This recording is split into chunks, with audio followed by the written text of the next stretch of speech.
श्रीभगवानुवाच इमं विवस्वते योगं प्रोक्तवानहमव्ययं विवस्वान्मनवे प्राह मनुरीक्ष्वागवे ब्रवीत् एवं परम्परा प्राप्तं इमं राजर्षयो विदुः सदायेनेव महता योगो नष्टः परन्तप स एवायं मया वेद्य योगः प्रोक्तः पुरातनः भक्तोऽसि मे सखा चेति रहस्यं एतदुत्तमम् अर्जुन उवाच अपरं भवतो जन्म परं जन्म विवस्वतः कथमेतद्विजानीयाम् त्वमादौ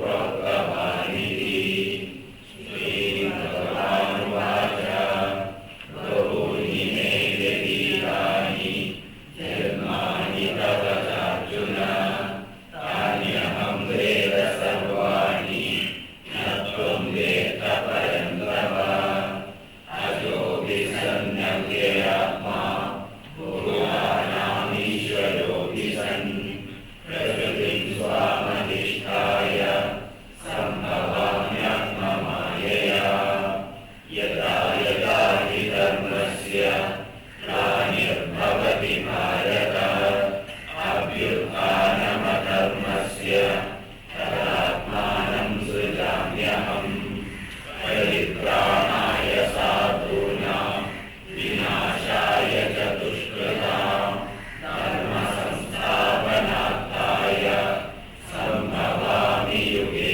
युगे जन्म कर्म च मे दिव्यम् एवं यो वेत्ति तत्त्वतः त्यक्त्वा देहं पुनर्जन्म नैति मामेति सोऽर्जुन वीतरागभयक्रोधा मन्मया मामुपाश्रिताः बहवो ज्ञानतपसा पूता मद्भावमागताः ये तां प्रपद्यन्ते तां सदैव भजाम्यहम् मम कर्मानुवर्तन्ते मनुष्या पार्थ सर्वशः काङ्क्षन्तकर्मणां सिद्धिं यजन्त इव देवताः क्षिप्रं हि मानुषे लोके सिद्धिर्भवति कर्मजा चातुर्वर्ण्यं मया सृष्टं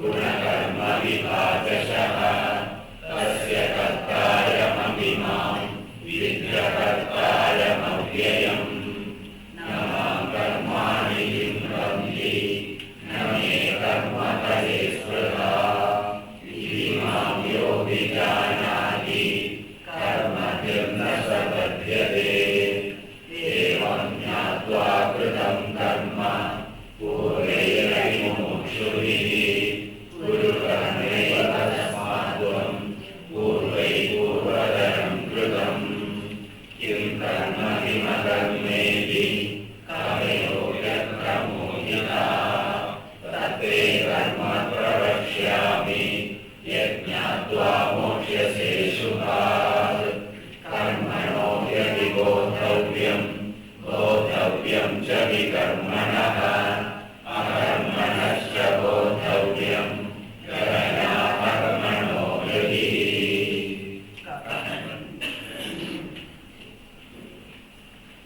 गहना विषमा दुर्ज्ञाना कर्मणः गतिः तत्त्वं याथात्म्यम् इत्यर्थः। किं पुनः तत्त्वं कर्मादेः यद् बोद्धव्यं वक्ष्यामि इति प्रतिज्ञातम् उच्यते। किं पुनः तत्त्वं कर्मादेः यद् बोद्धव्यं वक्ष्यामि इति प्रतिज्ञातम् उच्यते। കർമ്മം തുടങ്ങിയവയുടെ തത്വം അറിയപ്പെടേണ്ടതാകുന്നു, അത് ഞാൻ പറയാം എന്ന് നീ പ്രതിജ്ഞ ചെയ്തല്ലോ. അതെന്താണ്? അപ്പൊ കർമ്മം തുടങ്ങിയവയുടെ എന്ന് പറഞ്ഞാൽ എന്താർത്ഥം? ആദ്യം പറഞ്ഞത് കർമ്മം അകർമ്മം എന്നിവയാണ് ആദ്യം പറഞ്ഞത്. ഇവിടെ 14-ാം ശ്ലോകം കിം കർമ്മ കിമകർമ്മേതി കവയോപ്യശ്രമോഹിതഃ. അത് കഴിഞ്ഞിട്ട് അടുത്ത ശ്ലോകത്തിൽ കർമ്മത്തിന്റെ രഹസ്യം അല്ലെങ്കിൽ തത്വം അറിയേണ്ടതാണ്, വികർമ്മത്തിന്റെ തത്വം അഥവാ രഹസ്യം അറിയേണ്ടതാണ്, അകർമ്മത്തിന്റെ തത്വം അഥവാ രഹസ്യം അറിയേണ്ടതാണ്. അപ്പൊ കർമാദേഹ എന്ന് പറഞ്ഞാൽ കർമാകർമ്മ വികർമ്മണം, കർമാകർമ്മ വികർമ്മങ്ങളുടെ തത്വം അറിയേണ്ടതാണ്. അറിയേണ്ടതാണെന്ന് പറഞ്ഞുള്ള വിഷയമല്ല, പക്ഷെ ഞാൻ പറഞ്ഞു തരാമോ? പക്ഷെ അതെന്താ എന്താണ്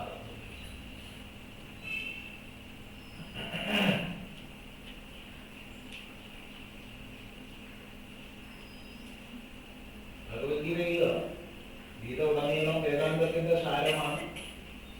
നമുക്കെല്ലാം അറിയാം, പലരും ശ്രദ്ധിച്ചതുമാണ്. സമസ്ത വേദാർത്ഥ സാര സംഗ്രഹഭൂതം എന്നാണ് ഭഗവാൻ ഭാഷ്യകാരൻ ഗീതാശാസ്ത്രത്തെ പരിചയപ്പെടുത്തിയിട്ടുള്ളത്. ഉപോദ്ഘാത ഭാഷ്യത്തിൽ സമസ്ത വേദാർത്ഥ സാര സംഗ്രഹഭൂതം, സമസ്ത വേദങ്ങളിലും എന്തെന്ത് അർത്ഥങ്ങളെ പറഞ്ഞിട്ടുണ്ടോ അതിന്റെ മുഴുവൻ സാരത്തെ ഒന്നുകൂടി സംഗ്രഹിച്ചാൽ എന്തോ അതാണ് ഗീതാശാസ്ത്രം.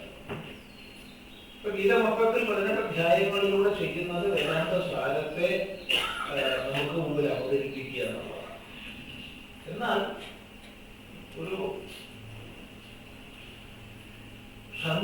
സംഗ്രഹിച്ച് ഇനി സംഗ്രഹിക്കാൻ കഴിയാത്ത വിധം വേദാന്തത്തിന്റെ പരം താത്പര്യത്തെ ചില ശ്ലോകങ്ങളിലൂടെ ബോധിപ്പിക്കുന്നു. അത് ഗുരുനാഥന്റെ അവസരമാണ്. ഇടയ്ക്കിടയ്ക്ക് വരും. 2-ാം അധ്യായത്തിൽ, 4-ാം അധ്യായത്തിൽ, 6-ാം അധ്യായത്തിൽ, അങ്ങനെ ഇടയ്ക്കിടയ്ക്ക് വരും. 9-ാം അധ്യായത്തിൽ.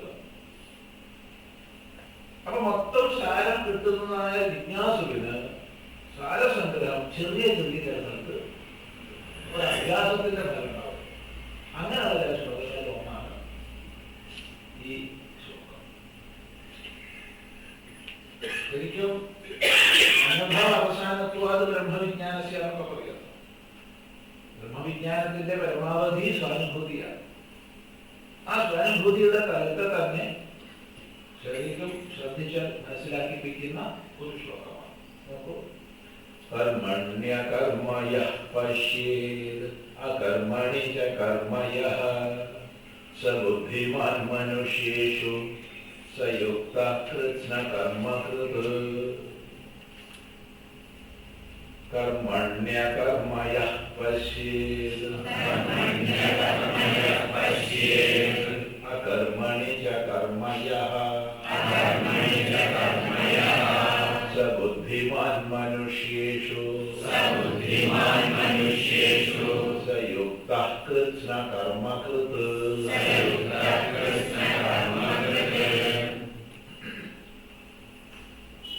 യഹ കർമ്മണി അകർമ്മം പശ്യേത്.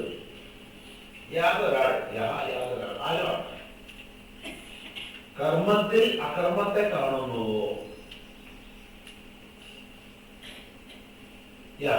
യാതൊരാൾ അകർമ്മണി കർമ്മ യഹ പശ്യേത്. അകർമ്മത്തിൽ കർമ്മത്തെ കാണുന്നുവോ? ആരാണ് കർമ്മത്തിൽ അകർമ്മത്തെ കാണുന്നത്? അകർമ്മത്തിൽ കർമ്മത്തെ കാണുന്നത്. സഹ ബുദ്ധിമാൻ. അവൻ ബുദ്ധിമാനാണ്. അവൻ ആത്മബുദ്ധിയുള്ളവനാണ്.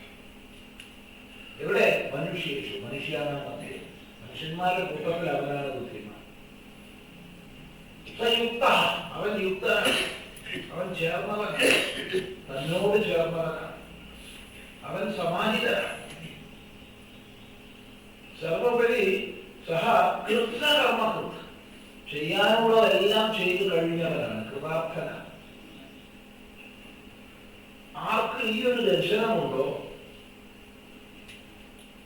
ഈ ഒരു അനുഭൂതിജനിതമായ ജ്ഞാനമുണ്ടോ, അയാൾ എല്ലാം ചെയ്തു കഴിഞ്ഞവനാണ്. അയാൾക്ക് ഇനി ഒന്നും ചെയ്യാൻ ബാക്കി. കൃതാർത്ഥനാണ്. കൃതാർത്ഥൻ എന്ന് പറഞ്ഞാൽ ജീവിതത്തിന്റെ ലക്ഷ്യത്തെ പ്രാപിച്ചവനാണ്. ലക്ഷ്യത്തെ പ്രാപിക്കാത്തവർക്കൊക്കെയും കൃത്യമുണ്ട്. കൃത്യമില്ലാത്തവനാണ് കർമ്മകൃത്. ചെയ്തു കഴിഞ്ഞാൽ ചെയ്യാനുള്ളത് ചെയ്തു കഴിഞ്ഞാൽ അവൻ ആനന്ദത്തിൽ അങ്ങനെ കഴിയുക. ചുരുക്കി പറഞ്ഞാൽ വേദാന്തത്തിന്റെ ലക്ഷ്യമായ പരമസ്വാതന്ത്ര്യം, കൃതാർത്ഥത, അതാണ് ഈ ലക്ഷ്യം.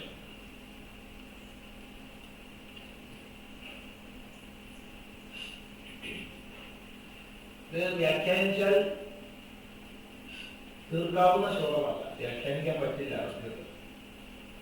കാരണം വാക്കിനപ്പുറത്തുള്ള, വാക്കുകൊണ്ട് നമുക്ക് ഒതുക്കിയെടുക്കാൻ പറ്റാത്ത സ്വാനുഭൂതി തലത്തെ വെളിപ്പെടുത്തുന്ന ശ്ലോകമാണ്.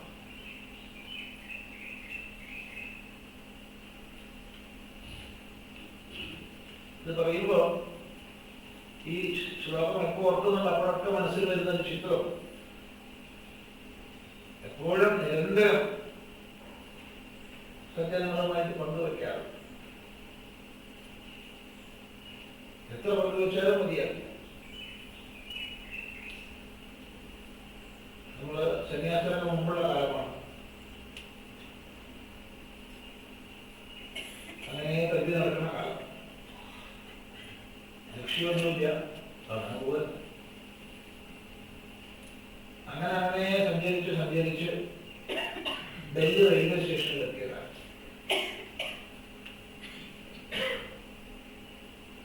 തിരക്ക് പിടിച്ച സ്റ്റേഷൻ, 10,000-കണക്കിന് ആൾക്കാർ, എത്ര പ്ലാറ്റ്ഫോമുകള. ഇന്നത്തെ രീതിയല്ല, 1-2 പ്ലാറ്റ്ഫോമൊന്നും തരക്കേടില്ല, ബാക്കിയെല്ലാം പൊട്ടിപ്പൊളിഞ്ഞ്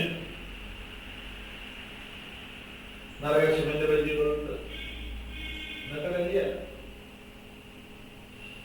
കച്ചവടക്കാര്, ചായക്കാര്, മറ്റു പല കച്ചവടക്കാരുടെ ബഹളം, വണ്ടികൾ വരുന്നു പോകുന്നു, ഊക്കി വിളിക്കുന്നു, മറ്റു ബഹളം വെക്കുന്നു. അചിന്ത്യമായ ബഹളമാണ്. ആ ബഹളങ്ങളുടെ നടുക്ക് 5-ാമത്തെ 6-ാമത്തെ പ്ലാറ്റ്ഫോമിലാണ്, വ്യക്തമായ ഓർമ്മയില്ല ഏതായാലും. കാരണം പൊതുവെ വെള്ളവണ്ടി കയറുമ്പോഴൊക്കെ 1-ാം പ്ലാറ്റ്ഫോമിലും 2-ാം പ്ലാറ്റ്ഫോമിലും അങ്ങനെ നിൽക്കൂല. വണ്ടിയുടെ സമയമാകുമ്പോൾ വരുള്ളൂ. അതിന്റെ ടെക്നിക്കുണ്ട് വെള്ളവണ്ടികൾ.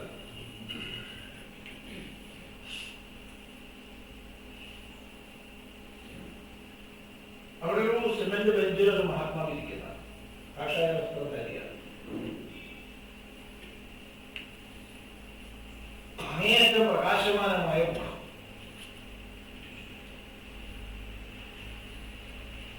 ആരെന്നറിയില്ല, എവിടുന്നറിയില്ല, എങ്ങോട്ടെന്നറിയില്ല, എന്നറിയില്ല, ആദ്യമായി കാണാം. പക്ഷേ അതിനു മുമ്പ് എത്രയോ മഹാത്മാക്കളെ കണ്ടിട്ടുണ്ട്, എത്രയോ മഹാപുരുഷന്മാരെ കണ്ടിട്ടുണ്ട് അതിനു മുമ്പ്. പക്ഷെ ഇത് ഒരു അഭൗമമായ ഭാവം. ഏതോ പർവ്വത ഗുഹയ്ക്കുള്ളിൽ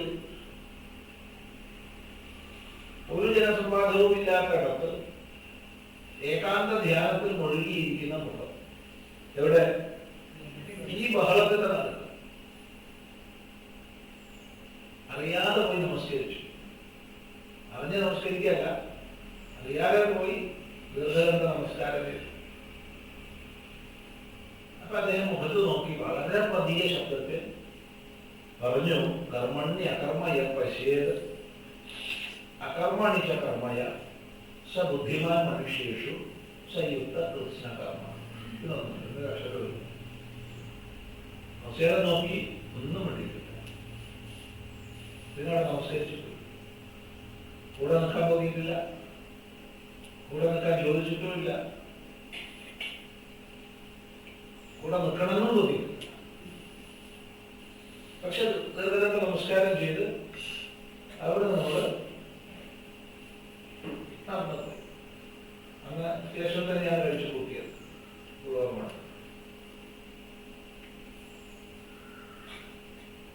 അന്ന് ഡൽഹി പോലീസിന്റെ അടിയുടെ ചൂടൊക്കെ അറിഞ്ഞ ദിവസമാണ്. എന്താ ചൂടുന്ന നല്ല വലിയതാക്കിയല്ലോ, ചെറുതല്ല. ഭട്ടജാതി വഴിപെടണ്ടായിരുന്നു പൈസ ഒന്നുമില്ല. അപ്പോ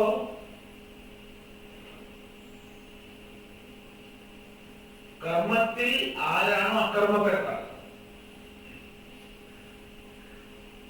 കർമ്മം ലൗകികം വൈദികം. ലൗകികം ലോകസിദ്ധം, വൈദികം വേദവിഹിതം. വേദസിദ്ധം എന്ന് പറയുന്നത് വേദവിഹിതമാണ്. ലൗകികത്തെ കൊണ്ടാലും ലോകവിഹിതം എന്ന് പറയുന്നത് ലോകവിഹിതമല്ല, ലോകസിദ്ധമാണ്. സ്വാഭാവികമായി വന്നു ചേരുന്നത് കണ്ടറിഞ്ഞ് ചെയ്യാൻ നമ്മൾ ലോകത്ത് ചെയ്യാം. കണ്ടറിഞ്ഞ് ചെയ്യാൻ പറ്റും, അതായത് വിധിക്കുന്നില്ല. നമ്മൾ നല്ല ഓണമായിട്ട് കൊണ്ട് തേങ്ങ വീട് കിടക്കാണ്ടാണ് എടുത്തിട്ട് ഭദ്രമായിട്ട് എവിടെയാണ് എത്തിക്കുന്നത് എന്നെ പാലിക്കുന്നില്ല, ഞാൻ അപ്പുറത്തെ ആരെല്ലാന്ന് വിചാരിച്ചു പോകാൻ പാടില്ല. അത് ലോകസിദ്ധമാണ്. ഒരാൾ വഴിയിൽ രോഗിയായി കിടക്കണമെന്ന് വെച്ചാൽ നമുക്ക് ആവുന്ന ശുശ്രൂഷ ചെയ്യാം. അത് ലോകസിദ്ധമാണ്, വിഹിതമല്ല. വൈദികമല്ല, വൈദിക വേദവിഹിതമാണ്. ആർക്ക് വിധിച്ചിരിക്കുന്നു അവർ ചെയ്യണം. എല്ലാവർക്കും ചെയ്യാനുള്ളതല്ല, ചെയ്യേണ്ട പോലെ ചെയ്യണം. അപ്പൊ ലൗകികമൊക്കെ നമ്മൾ മനസ്സിലാക്കേണ്ടത് അമ്മയിൽ നിന്ന്, അച്ഛനിൽ നിന്ന്, സമാജത്തിൽ നിന്ന് മനസ്സിലാക്കിയിട്ടാണ് നമ്മൾ ചെയ്യുന്നത്. അതായത് നമ്മളെ പഠിപ്പിക്കുന്നില്ല. അമ്മമ്മ പറഞ്ഞുതരും, അച്ഛൻ മുത്തശ്ശൻ പറഞ്ഞുതരും, മുത്തശ്ശി പറഞ്ഞതൊക്കെ ശരിയാ. ലോകസിദ്ധമായിട്ട് അറിഞ്ഞാൽ വികസിച്ച് വികസിച്ച് വികസിച്ച് വരും. ലൗകിക വൈദികതല്ല, വൈദിക വേദവിഹിതമാണ്. ഇന്ന പോലെ ചെയ്യണം, ഇന്ന മന്ത്രങ്ങളെ ഉപയോഗിക്കണം, ഇത്ര ആഹുതി അർപ്പിക്കണം ഒക്കെ.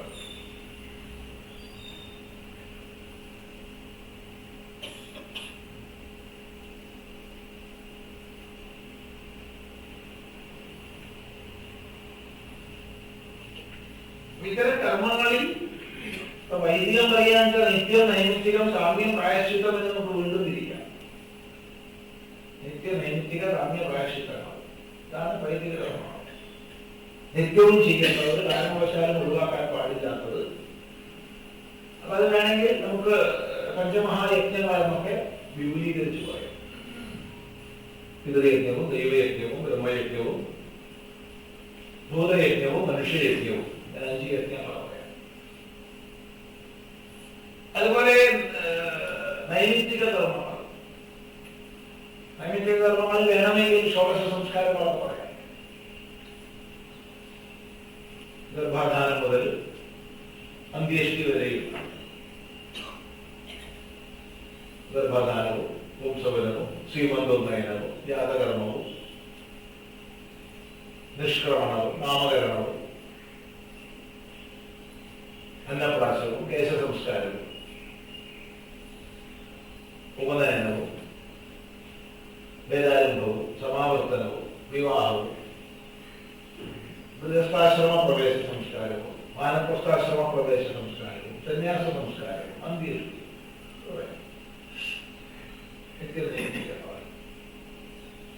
നൈമിത്തികം തന്നെ ഒരു സമാജത്തെ അംഗം എന്ന രീതിയിൽ പലത് നമുക്ക് വന്നു ചേരും. ആ സമയത്ത് ചെയ്യേണ്ടത് അത് നൈമിത്തികമായി മനസ്സിലാക്കാം.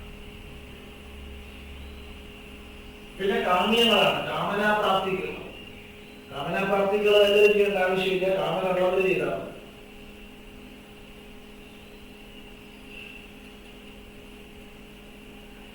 അതെപ്പോഴും ചെയ്യേണ്ടതില്ല, പക്ഷെ ചെയ്യുന്നത് വിധിപ്രകാരം ചെയ്യണം. വിധി തെറ്റിച്ച് ചെയ്യും. കാരണം അശാസ്ത്രീയമായ ചെയ്തിക്ക് അധോഗതിയാണ് ഫലം. പിന്നുള്ളത് പ്രായശ്ചിത്തമാണ്. ചെയ്യേണ്ടത് ചെയ്യാതിരുന്നാലോ ചെയ്യരുതാത്തത് ചെയ്താലോ ഉണ്ടാകുന്ന അപരാധം, ആ അപരാധത്തിൽ നിന്ന് പാപമുണ്ടാകും. അതിന്റെ പരിഹാരാർത്ഥം ചെയ്യുന്നതാണ് പ്രായശ്ചിത്തം. ഇങ്ങനെ 4 പ്രകാരത്തിലാണ് വൈദിക കർമ്മം. ഞാൻ ലൗകികങ്ങളും വൈദികങ്ങളുമായ കർമ്മങ്ങളെ ചെയ്തുകൊണ്ട് നമ്മൾ കഴിയും. എന്തുകൊണ്ട്? ഇതിൽ പ്രയോജനം കാണുന്നത് കൊണ്ടാണ്, ഇതെന്റെ കർത്തവ്യമാണെന്ന് അറിയുന്നത് കൊണ്ടാണ്. അങ്ങനെ പ്രയോജനം, കർത്തവ്യ ബുദ്ധി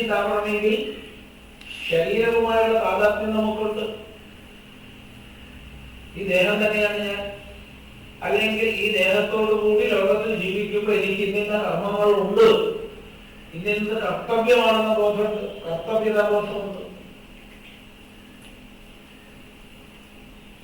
ആ കർത്തവ്യതാബോധത്തിൽ നിന്ന് പ്രയോജനം ആഗ്രഹിക്കുന്നുണ്ട് ഇല്ലേ? ഉണ്ട്.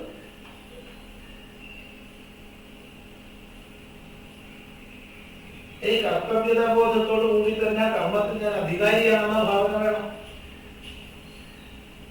എനിക്കൊരു അധികാരമുണ്ട് ചെയ്യാൻ. ഇതെല്ലാം ചേരുമ്പോഴാണ് കർമ്മം. ഇതിലൂടെയൊക്കെ പ്രാപിക്കുന്നത് എന്ത്? എല്ലാം നശ്വരമായിരിക്കുന്നതാണ്. നാസ്തി അധുതകൃതേന. ചെയ്തതിനെ കൊണ്ട് ചെയ്യാത്തതായ, ചെയ്യപ്പെടാത്തതായ മോക്ഷം സിദ്ധിക്കില്ല.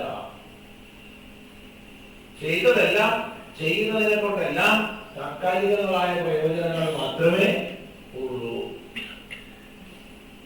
ഈ ദൃഢമായ അവബോധത്തിൽ ഒരാൾ എല്ലാവിധ കർമ്മങ്ങളെയും പരിത്യജിക്കുന്നു, അല്ലെങ്കിൽ എല്ലാവിധ കർമ്മങ്ങളും അയാൾക്ക് അപ്രസക്തമായി തീരുന്നു. എല്ലാം അപ്രസക്തമായി തീരും. അപ്രസക്തമായി തീർന്നാൽ ഒഴിഞ്ഞു പോകും. അപ്പൊ എന്തായാലും ദർശനം കർമ്മത്തിൽ അകർമ്മ ദർശനം.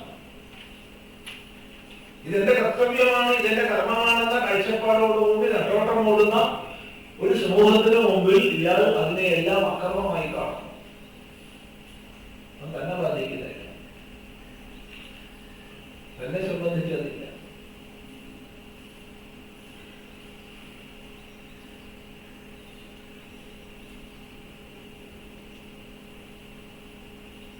ലോകദൃഷ്ട്യാ കർമാഭാവമാണ്. ലോകദൃഷ്ട്യാ കർമാഭാവം അതിൽ ആനന്ദത്തോടുകൂടി വ്യാപരിക്കുന്നു. നൈഷ്കർമ്മ്യ സിദ്ധിയിൽ വിരാജിക്കുന്ന മഹാപുരുഷൻ ലോകദൃഷ്ട്യാ അകർമ്മത്തിൽ ഒന്നും ചെയ്യായ്മയിൽ ആനന്ദപൂർവം കഴിയുന്നു. അകർമ്മണി കർമ്മച. ഈ ഒരു വിഷയം 2-ാം അധ്യായത്തിൽ ഭഗവാൻ പറഞ്ഞിട്ടുണ്ട്. യാ നിശാ സർവഭൂതാനാം തസ്യാം ജാഗ്രതി സംയമേ യസ്യാം ജാഗ്രതി ഭൂതാനി സാ നിശാ പശ്യതോപനേ.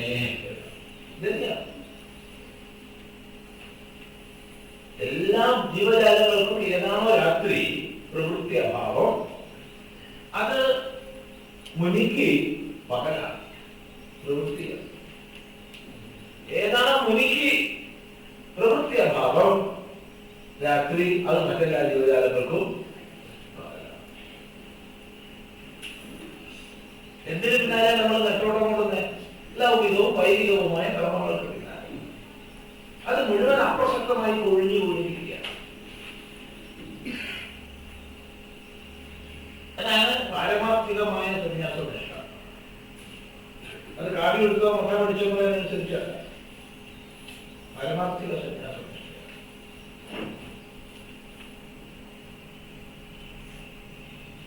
കർത്തവ്യതാബോധത്തോടുകൂടി ഏത് കർമ്മത്തിന് പിന്നാലെ ലൗകികം വൈദികം എന്നീ വിഭാഗത്തിൽ നമ്മൾ നെട്ടോട്ടം ഓടുന്നോ അത് തീർത്തും അകർമ്മമാണെന്ന ദർശനം ഇത് കൃത്രിമമായി ഉണ്ടാക്കേണ്ടതല്ല. അതുപോലെ ലോകദൃഷ്ട്യാ കർമ്മരഹിതമായ നൈഷ്കർമ്മ്യ സിദ്ധിയിലെ അകർമ്മത്തിൽ വിഹരിക്കുമ്പോൾ അത് അത് അത് കർമ്മമായിട്ട് അതിൽ തന്നെ ആനന്ദപൂർവ്വം വ്യാപരിക്കുന്ന സ്ഥിതി. ഈ ദർശനം ആർക്കുണ്ടോ അയാൾ മനുഷ്യന്മാരിൽ വെച്ച് ബുദ്ധിമാൻ. അവനെല്ലാം ചെയ്തവനാണ്. ഈ കർമ്മം അകർമ്മം എന്നൊക്കെ പറയുന്നത് ബാഹ്യം ആയിട്ട് കാണുന്ന പോലെയല്ല. ബാഹ്യമായിട്ട് കർമ്മവ്യാപാരത്തിന്റെ നടുക്കായിരിക്കുമ്പോൾ പക്ഷെ അയാൾ എത്രമാത്രം പ്രശാന്തചിത്തനും അകർമ്മനിഷ്ഠനുമാണെന്നുള്ളത് പുറമേ മനസ്സിലാവില്ല.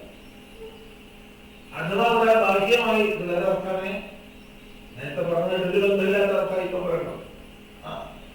ഒരാൾ ബാഹ്യമായിട്ട് ഒന്നും ചെയ്യുന്നുണ്ടാവില്ല, പക്ഷെ അകം കൊണ്ട് എന്താ ചെയ്യുന്നത് നമുക്കറിയോ.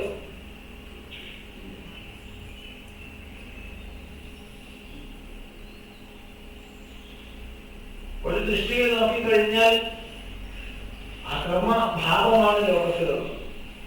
വേറെ ദൃഷ്ടിയിൽ നോക്കിയാലോ നിരന്തരമായ കർമ്മഭാവമാണ് ലോകത്തിലുള്ളത്. ഒരണുകണം പോലും ഒരു നിമിഷം വെറുതെ ഇരിക്കുന്നില്ല. ഇനി മറ്റൊരു ദൃഷ്ടിയിൽ നോക്കിയാലോ ചലനം ആപേക്ഷികമായത് കൊണ്ട് ഒന്നുകൊണ്ട് ചലിക്കുന്നു. ഇതൊക്കെ ആപേക്ഷിക ദൃഷ്ടികളാണ്. പല രീതിയിൽ വ്യാഖ്യാനിക്കാവുന്ന ശ്ലോകം, പല രീതിയിൽ. ഇതേ ഈ ശ്ലോകം രസതന്ത്രജ്ഞന്മാർക്ക് കിട്ടിയാൽ അവർ വ്യാഖ്യാനിക്കുന്ന ഒരു രീതിയിലായിരിക്കും. ഊർജതന്ത്രജ്ഞന്മാർക്ക് കിട്ടിയാൽ അത് വേറെ രീതിയിലായിരിക്കും. ഫിസിക്സിന്റെ വ്യത്യസ്ത ശാഖകളിൽ വ്യത്യസ്ത പ്രകാരം ഈ ശ്ലോകം വ്യാഖ്യാനിക്കപ്പെട്ടേക്കാം. വേദാന്തത്തിന്റെ സകല കർമ്മങ്ങളെയും സംത്യജിക്കുന്ന സന്യാസനിഷ്ഠയുടെ ദൃഷ്ടിയിൽ ആദ്യം പറഞ്ഞ വ്യാഖ്യാനമാണ്. അതുകൊണ്ട് തന്നെ വ്യാഖ്യാനിച്ചാലും തീരാത്ത ശ്ലോകമാണ്. നോക്കൂ അതിന്റെ ഭാഷ്യം. കർമ്മണി കർമ്മ ക്രിയത്തെ ഇതി വ്യാപാരമാത്രം തസ്മിൻ കർമ്മണി അകർമ്മ കർമാഭാവം യഹ പശ്യേത് അകർമ്മണി ച കർമാഭാവേ കർത്തൃതന്ത്രത്വാത് പ്രവൃത്തിനിവൃത്യോഃ വസ്തു അപ്രാപ്യ ഏവ ഹി സർവദേവ ക്രിയാ കാരകാദി വ്യവഹാരः അവിദ്യാഭൂമൗ ഏവ കർമ്മ യ പശ്യേത് പശ്യതി സ ബുദ്ധിമാൻ മനുഷ്യേഷു स युक्तः योगी कृष्णकर्मकृत् समस्तकर्मकृत् च सः इति स्तूयते कर्माकर्मणोः इतरेतरदर्शी कर्मणि कर्म क्रियते इति व्यापारमात्रं तस्मिन् कर्मणि अकर्म कर्माभावं यः पश्येत् अकर्मणि च कर्माभावे कर्तृतन्त्रत्वात् प्रवृत्तिनिवृत्त्योः वस्तु अप्राप्य एव हि सर्व एव क्रियाकारकादि व्यवहारः अविद्याभूमौ एव कर्म यः पश्येत् पश्यति सः बुद्धिमान् मनुष्येषु सः युक्तः योगी कृत्स्नकर्मकृत् समस्तकर्मकृत् च सः इति स्तूयते कर्माकर्मणोः इतरेतरदर्शी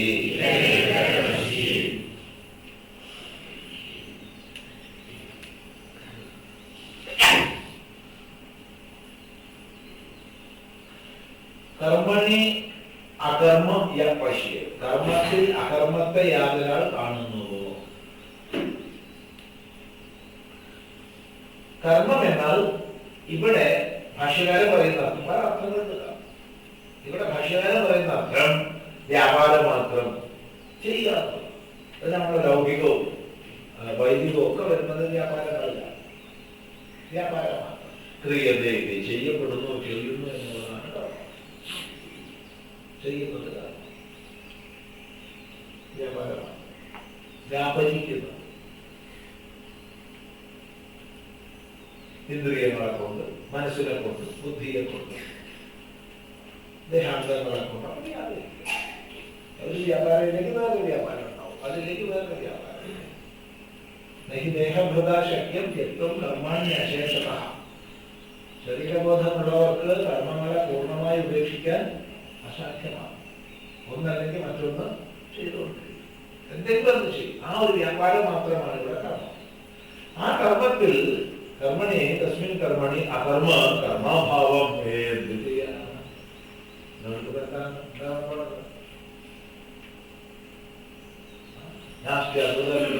ചെയ്തതിനെ കൊണ്ട് ചെയ്യപ്പെടാത്ത മോക്ഷം അസാധ്യമാണ്. നഹ്യധ്രുവൈഹി പ്രാപ്യതേ ഹി ധ്രുവം തത്. അതേ പറഞ്ഞത് മുടകം, ഇത് കടം. അനിത്യമായവയെ കൊണ്ട് നിത്യമായതിനെ പ്രാപിക്കാൻ സാധ്യമല്ല. ഇത് ബോധമുറച്ചു. ആ ബോധമുറച്ചപ്പോ തലേന്ന് വരെ എന്തിന്റെ പിന്നാലെ നെറ്റ്വർക്ക് ഓടിയോ അതിപ്പോ അപ്രസക്തമായി മാറി. തിരിഞ്ഞു നോക്കുമ്പോ തമാശയായിട്ടിരിക്കാം, സന്തോഷമായിട്ട് എന്തിന്റെ പിന്നാലേക്ക് ഞാൻ ഒഴിയുന്നത്, അത് വേണം ഇത് വേണം വിചാരിച്ചിട്ട് അത് വല്ലതും കർമ്മമാണോ? ഒന്നും കർമ്മമല്ല. അതിനാണ് കണക്കാക്കിയത്. കേമാണ് അതി പറച്ചിലും പൊടിപ്പും പൊങ്ങലും ഒക്കെ വെച്ച് കേൾക്കുമ്പോ കുറെ കേമാൻ തോന്നും. ഒരു നിരൂപണം ചെയ്തപ്പോ എല്ലാം കൊഴിഞ്ഞു.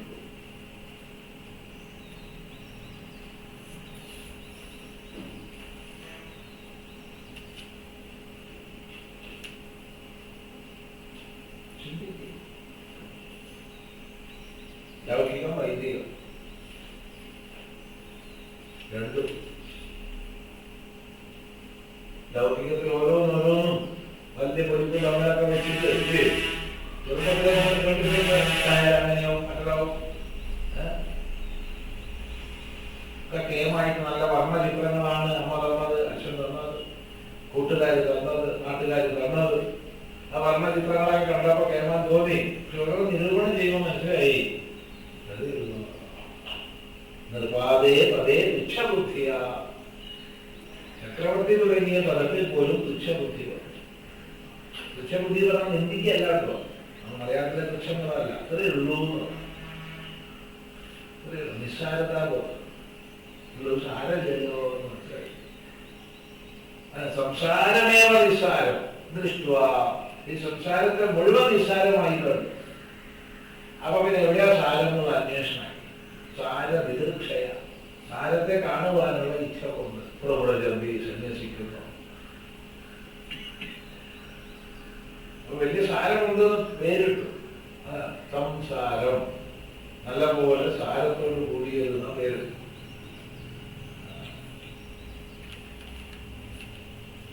നോക്കിയപ്പോഴോ പരിശോധിച്ച് നോക്കിയപ്പോ കദളീസ്തംഭവത് നിസ്സാര. കദളീസ്തംഭം പോലെ. കദളീസ്തംഭം എന്താണ്? വാഴയുടെ സ്തംഭം. ഓരോ മുള പൊളിച്ചാൽ അത് പൊളിഞ്ഞ് പൊളിഞ്ഞ് പൊളിഞ്ഞ് പൊളിഞ്ഞ് പൊളിഞ്ഞ് ഇതിന്റെ ഉള്ളിൽ ഉണ്ടാവുന്നതായിരിക്കും. അതിന് പൊളിക്കും. ഇന്ന് സുഖം, നാളെ സുഖം കിട്ടുമായിരിക്കും, മറ്റന്നാൾ സുഖം കിട്ടുമായിരിക്കും.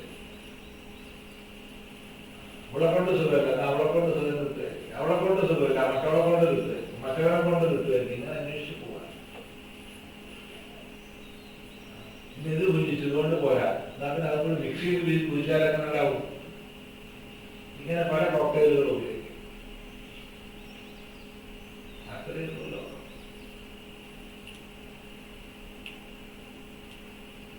അങ്ങനെ നെട്ടോട്ടോട്ട് അവസാനം എന്ത് ബോധിച്ചു? നിസ്സാരം. ഒരു സാരമില്ല. എന്തിനാ ഈ പേര് ഇങ്ങനെ ഇട്ടത്? സംസാരം.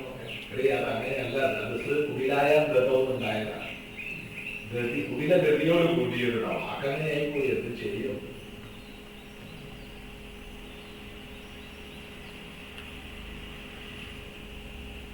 അപ്പൊ പിന്നെ സാരം ദർശിക്കാനുള്ള ഇച്ഛ വന്നപ്പോ ഇന്നലെ വരെ എന്തെല്ലാം ആകർഷിച്ചോ അത് ഇന്ന് ആകർഷിക്കുന്നില്ല. അത് അപ്രസക്തമായിക്കൊള്ളു.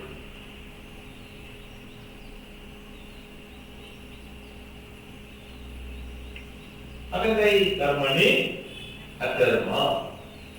ഈ വ്യാപാര മാത്രത്തിൽ ലൗകികവും വൈദികവുമായ സകലത്തിൽ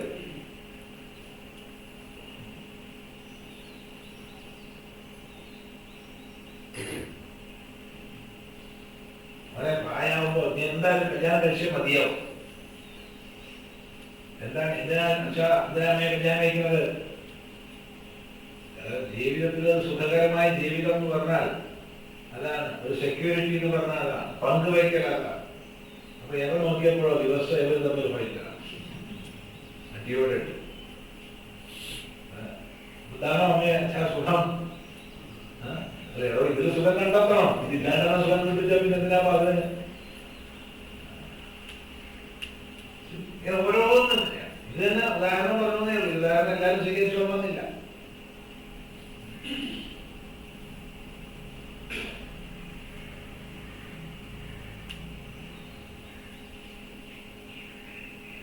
മഹാഭാരതത്തിലെ മഹനീയമായ ചിത്രം പലപ്പോഴും വിവേകാനന്ദ സ്വാമികൾ തന്റെ പ്രഭാഷണത്തിൽ ആവർത്തിച്ചു, എത്രയോ മഹാത്മാക്കൾ ആവർത്തിച്ചു. മഹാഭാരതത്തിലാണ് അതിന്റെ മൂലം വരുന്നത്. വളരെ ക്ഷീണിതരായി വഴിയിലൂടെ സഞ്ചരിക്കുന്ന ഒരു യാത്രികൻ, ഒരർദ്ധവന പ്രദേശം.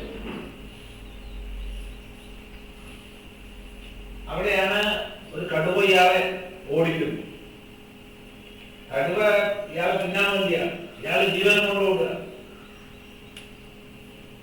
ജീവനം കൊണ്ട് ഓടി. കടുവയല്ലേ, എന്താ വേദന. പക്ഷെ കഷ്ടകാലത്തിന് എങ്ങനെ ഇയാൾ പൊട്ടക്കഞ്ഞിൽ കൊടുത്തു?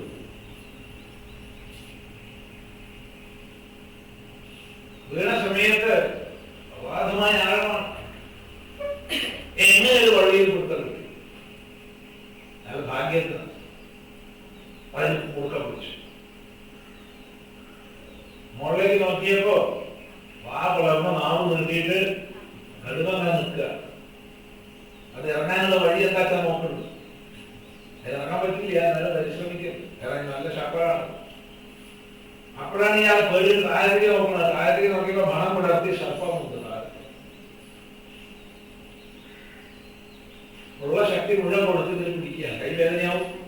ദേഹത്തിന്റെ മുഴുവൻ കഴിക്കാവും. കൈ വേദനയായി തുടങ്ങും. കുറച്ച് കഴിഞ്ഞാൽ പിടുത്തം വിട്ടുപോകും. എന്നാൽ എങ്ങനെയെങ്കിലും പിടിച്ചു നിൽക്കാം. ഇത് രണ്ടാൾക്കാരും അങ്ങോട്ടും ഇങ്ങോട്ടും പോണില്ല. ഈ സമയത്താണ് മറ്റൊരു ഞെട്ടിക്കുന്ന കാഴ്ച. ഇയാൾ തൂങ്ങിപ്പിടിച്ചിരിക്കുന്ന ആ വഴി പറഞ്ഞ വഴിയല്ല സത്യത്തിൽ. അതൊരു വൃക്ഷത്തിന്റെ വേരാണ്. ആ വേര് മുകൾ ഭാഗത്ത് രണ്ട് എലികളും, ഒന്നിന്റെ കളർ കറുപ്പാണ്, ഒന്നിന്റെ കളർ വെളുപ്പാണ്, കരണ്ട് തിന്നുകൊണ്ടിരിക്കും. രണ്ട് എലികൾ ആ വേരിന്റെ അരണ്ട ഭാഗം കരണ്ട് തിന്നാണ്. കുറച്ചും കൂടി പോയാൽ അത് പൊട്ടും. പൊട്ടിയാൽ താഴെ വീണാൽ ഉഗ്ര സർപ്പം. എന്നാ പോട്ടെ, അതിന് മുമ്പ് എങ്ങനെ മോള് കയറാൻ വിചാരിച്ചാൽ മോള് വാ വളർന്നു നിൽക്കുന്ന കടുവ. ഈ സമയത്ത് ഏത് വൃക്ഷത്തിന്റെ വേരാണോ ഇത്, ആ വൃക്ഷത്തിലെ ഒരു തേനീച്ചക്കൂട് മോള്. ആ തേനീച്ചക്കൂടിൽ നിന്ന് എങ്ങനെയോ ഒരു തുള്ളി തേൻ കാലത്തേക്ക് കിട്ടുക. അതിങ്ങനെ വരുന്ന കണ്ടപ്പോൾ ഇയാൾ നാവ് നിർത്തിയിട്ട്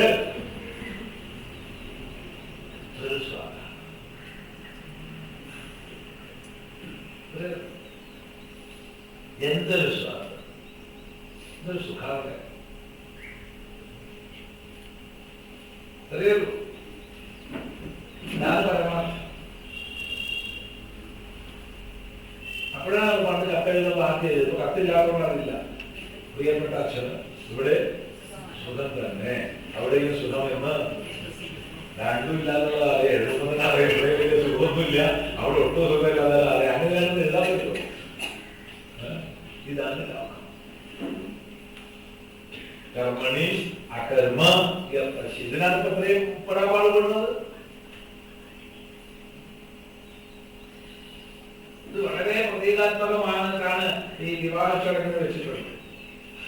സകല പ്രപഞ്ചത്തിന്റെയും പ്രതീകമായിട്ടാണ് നിലവിളക്ക് എല്ലാം വെച്ചിട്ടുള്ളത്. സർവപ്രപഞ്ചമാണ്. ആരാണ് ചുറ്റിക്കേണ്ടത്? ചുറ്റികളാണ് ചുറ്റിക്കേണ്ടത്. സന്യാസിക്ക് അവിടെ അധികാരമില്ല. സന്യാസിയെ വിവാഹ വേദിയിൽ ക്ഷണിക്കരുത്. സന്യാസിക്ക് അവിടെ അധികാരമില്ല. സന്യാസിക്ക് പ്രവേശനം കൊടുക്കാനല്ല വിവാഹ വേദി. കാലം പോയിപ്പോ കല്യാണം നടത്തി കൊടുക്കുന്ന സന്യാസിമാരുണ്ട്. ഒന്നും പറയുന്നില്ല. അതാണ് ഇഷ്ടം. സന്യാസിക്ക് പറഞ്ഞ സ്ഥലം ഓരോരുത്തരും. അപ്പൊ ചുറ്റിയാ വേണം ചുറ്റിക്കുക. ഞാനോ ചുറ്റി, നീയും ഞാൻ ചുറ്റിക്കൊണ്ടേയിരിക്കുകയാണ്, നീയും.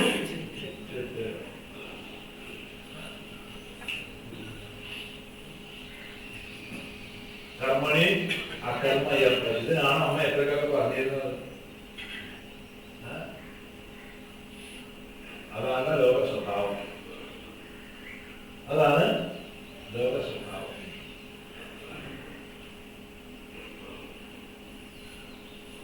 ഒരു ഗ്രാമവാസികൾ മുഴുവൻ മൂക്കില്ലാത്തതായതാണ്. ഗുരുനാഥൻ വലിയ സിദ്ധനാണ്, അറിയാതിരിക്കുക. അറിയാനിരിക്കുന്നു വളരെ ശിഷ്യന്മാർക്ക് ഓരോ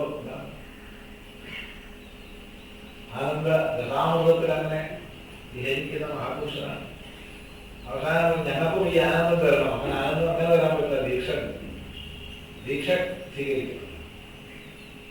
അയ്യോ ഞങ്ങൾ ദീക്ഷ സ്വീകരിക്കാമേ, ഓരോരുത്തർക്കേ ദീക്ഷ കൊടുക്കാൻ പറ്റും, എല്ലാം കുറിച്ച് കൊടുക്കാം. അങ്ങനെ ഉത്തമന്മാരിൽ ഉത്തമനായ ഒരു ശിഷ്യനെ തെരഞ്ഞെടുത്തു. ദീക്ഷയ്ക്ക് നാളെ രാത്രി വന്നു. ശിഷ്യൻ വന്നു, ചെവി വായടുത്ത് വെക്കണം. അപ്പോഴേ മന്ത്രം ഉപദേശിക്കാൻ പറ്റും. ഒരാൾ കേട്ടാൽ പാടില്ല. കണ്ണ് പൂട്ടണം. കണ്ണ് പൂട്ടിയ റക്കത്തിന് മറ്റേയാള് അരിയിൽ കത്തി എടുത്ത് മൂക്ക് മുറിച്ചു. അയ്യോ എന്താണ് ചെയ്തത്? മൂന്നാം ദീക്ഷ. നീ എന്നെ കത്തി, എനിക്ക് മൂക്കില്ലല്ലോ. ഇല്ല, ഇപ്പൊ നീ അതുപോലെ നിങ്ങൾ എന്ത് ചെയ്യും? മരുന്ന് വെച്ച് കെട്ടിക്കൊടുത്തു. എന്ത് അനുഷ്ഠാനമാണ് കഴിഞ്ഞ് പുറത്തിറങ്ങിയ അപ്പൊ മുറിയെല്ലാമെങ്കിൽ പോയി പോകുമ്പോൾ ഒരു ഉപദേശം കൊടുത്തു. എന്തായാലും നിന്നെ മുറിഞ്ഞു കഴിഞ്ഞാൽ അടുത്ത അത് നോക്കിയാൽ. ചുരുക്കി പറഞ്ഞാൽ ഒരു മാസം ഉണ്ടായ ഗ്രാമത്തിൽ എല്ലാവരും നോക്കില്ലാത്തവരായി. എല്ലാവരും ആനന്ദ സാധന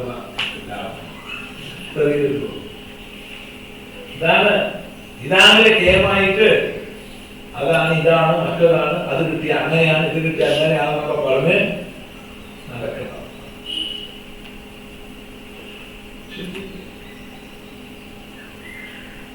കർമ്മണി അകർമ്മ പശ്യേത്. അപ്പൊ പോയി കൊഴിഞ്ഞുപോയി. അകർമാന്റെ കൊഴിഞ്ഞുപോയി, അകർമായ കൊഴിഞ്ഞുപോയി. പശ്യേത് തിരിച്ച്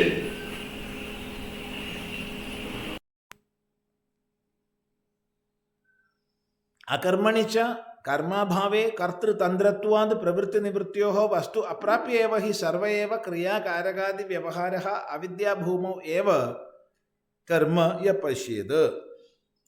കർമാഭാവത്തിൽ ഈ കർമ്മമൊക്കെ കർത്തൃതന്ത്രമാണ്. എല്ലാ കർമ്മവും കർത്തൃതന്ത്രമാണ്. കർത്തൃതന്ത്രം എന്ന് പറഞ്ഞാൽ ചെയ്തിട്ട് നേടേണ്ടത് എന്നർത്ഥം. ചെയ്ത് കർത്താവിന് അധീനമായതാണ് കർത്തൃതന്ത്രം. ജ്ഞാനം കർത്തൃതന്ത്രമല്ല, അത് വസ്തുതന്ത്രമാണ്. ജ്ഞാനം എന്തെങ്കിലും ചെയ്ത് നേടേണ്ടതല്ല, അത് വസ്തുസ്ഥിതിയാണ്.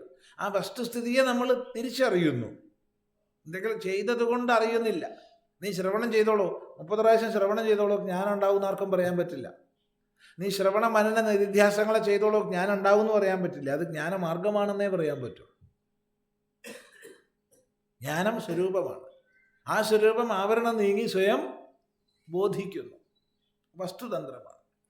അപ്പൊ കർത്തൃതന്ത്രമാണ് കർമ്മം എന്നത് കൊണ്ട് വസ്തുപ്രാപ്തി തത്വവിജ്ഞാനമില്ലാത്ത ദശയിൽ, അവിദ്യാദശയിൽ എല്ലാ ക്രിയാകാരകാദി വ്യവഹാരങ്ങളും നടക്കുന്നു. കർമ്മത്തിൽ എല്ലാ ക്രിയാകാരകാദി വ്യവഹാരവും നടക്കുന്നു. വാസ്തവത്തിൽ അത്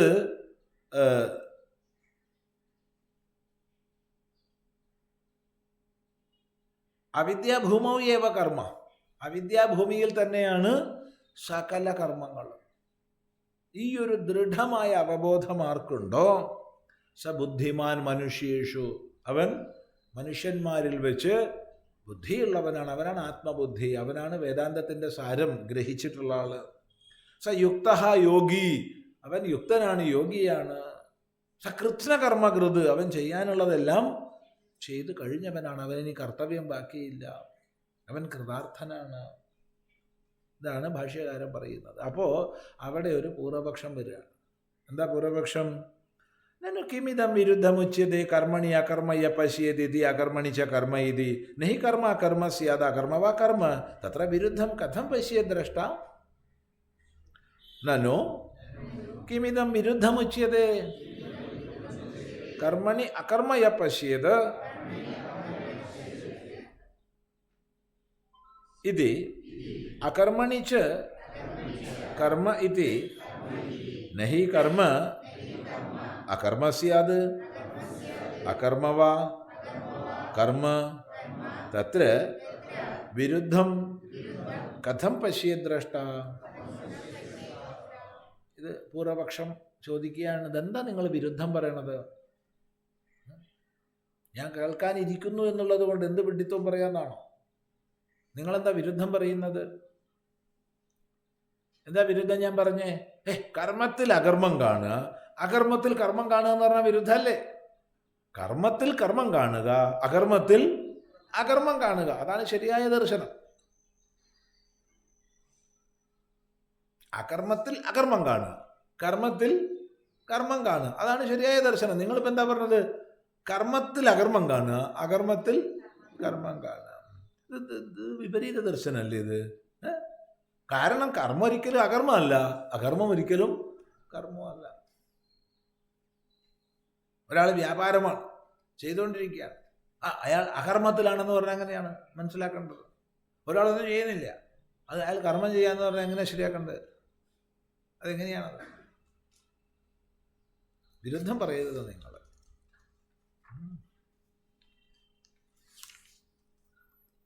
നനു അകർമ്മയേവ പരമാർത്ഥതഃ സത് കർമ്മവദ് അവഭാസതേ മൂഢദൃഷ്ടേഃ ലോകസ്യ യഥാ തഥാ കർമ്മയേവ അകർമ്മവദ് തത്ര യഥാഭൂതദർശനാർത്ഥമാഹ ഭഗവാൻ കർമ്മണ്യകർമ്മയ പശ്യേദിത്യാദി അതഃ ന വിരുദ്ധം ബുദ്ധിമത്വാദ്യുപപത്തേഃ ച ബോദ്ധവ്യം ഇതി ച യഥാഭൂതദർശനമുച്യതേ. നനു അകർമ്മയേവ പരമാർത്ഥതഃ സത് കർമ്മവദ് അവഭാസതേ മൂഢദൃഷ്ടേഃ ലോകസ്യ തഥാ കർമ്മയേവ അകർമ്മവത് തത്ര യഥാഭൂതദർശനാർത്ഥം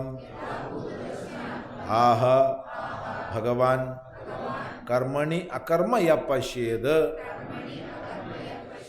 ഇത്യാദി അതഃ ന വിരുദ്ധം ബുദ്ധിമത്വാദ്യുപപത്തേഃ ച ബോദ്ധവ്യം ഇതി ച യഥാഭൂതദർശനം ഉച്യതേ.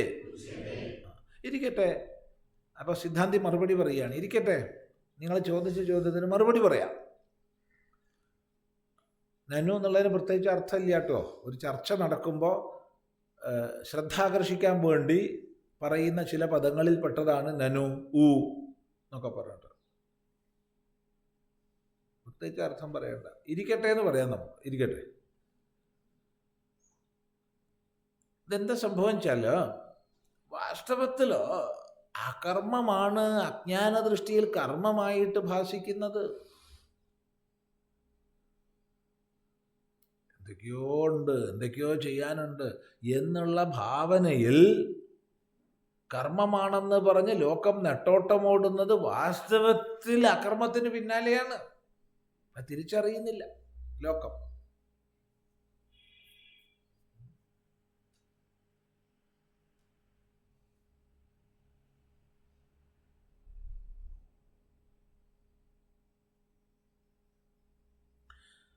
അകർമ്മയേവ പരമാർത്ഥതഃ സത് കർമ്മവത് അവഭാസതേ മൂഢദൃഷ്ടേഃ. സത്യത്തിൽ അകർമ്മമായിരിക്കെ മൂഢദൃഷ്ടിക്ക് അത് കർമ്മമായിട്ട് അവഭാസിക്കുന്നു. ഇത് ചെയ്യേണ്ടതാണ്, ഇത് കിട്ടിയാലേ അത് ഞാൻ നേരെയാവുള്ളൂ, ഇത് കിട്ടിയാലേ ഞാൻ പൂർണ്ണനാവുള്ളൂ എന്നൊക്കെ വിചാരിച്ച് പലതിൻ്റെ പിന്നാലെ നെട്ടോട്ടോടുകയാണ്. ലൗകികവും വൈദികവും. ലൗകിക ഏതൊക്കെയാന്ന് മനസ്സിലോർമ്മിക്കുക, വൈദിക ഏതൊക്കെയാന്ന് മനസ്സിലോർമ്മിക്കുക. എന്നിട്ട് അവയുടെ വ്യാപാരങ്ങൾ. അത് പ്രത്യേകിച്ചും 2-ാം അധ്യായത്തിൽ യാമിമാം പുഷ്പിതാം വാചം പ്രവദന്ത്യ വിപശ്ചിത എന്നിത്യാദി പറഞ്ഞത് ഓർമ്മിക്കുക. വളരെ മനോഹരങ്ങളായ, ശ്രൂയമാണ രമണീയങ്ങളായ, കേൾക്കുമ്പോൾ വളരെ രമണീയങ്ങളായ വാക്യജാലങ്ങളെ പലരും പറയുന്നു. അത് കേട്ടിട്ട് നമ്മൾ ആകർഷിക്കപ്പെടുന്നു. ഈ കർമ്മം ചെയ്താൽ മതി, ഈ ഹോമം ചെയ്യുക, ഇത് ചെയ്താൽ എന്ത് കിട്ടും? സ്വർഗം കിട്ടും. സ്വർഗം കിട്ടിയാലോ അപാര സുഖമുണ്ടോ ഇല്ലേ? സ്വർഗത്തിൽ എത്തിക്കഴിഞ്ഞാൽ എന്താണ് എന്നിങ്ങനെ 4 ആൾക്കാർ പറഞ്ഞ കേൾക്കുമ്പോൾ അതിൻ്റെ പിന്നാലെ പോയിപ്പെട്ട് എത്ര യാഗങ്ങൾ, ഇഷ്ടം പോലെ യാഗങ്ങളാണ്. കഴിഞ്ഞ കൊല്ലം ഉണ്ടായത്ര യാഗം ഈ അടുത്ത കാലത്ത് ഉണ്ടായിട്ടില്ല എന്നോ. എത്ര യാഗങ്ങളാണ് ഉണ്ടായത്.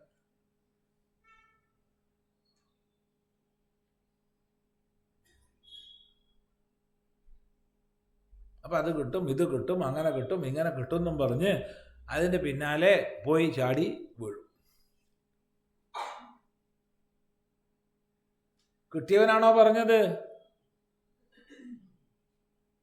ഈ പറയുന്നത് കിട്ടിയവനാണോ? അല്ല, ഇവിടെ ഇരിക്കണവനാണോ? ഇവിടെ ഇരിക്കുന്നവനാ പറയുന്നത്. എന്ത് ഇത് ചെയ്താൽ സ്വർഗം? നവറാശനൊക്കെ കിട്ടിയ ശേഷം നീ പറയടേ, അതൊന്നും ആലോചിക്കില്ല. ശ്രൂയമാണ് രമണീയം. കേൾക്കുമ്പോൾ വളരെ ആകർഷണീയങ്ങളായ വാക്യജാലങ്ങളെ പറഞ്ഞ് അതിൽ നമ്മൾ പോയിട്ട് ലൗകികായാലും വൈദ്യ രണ്ടും അങ്ങനെ തന്നെയാണ്. രണ്ടും അങ്ങനെയാണ്.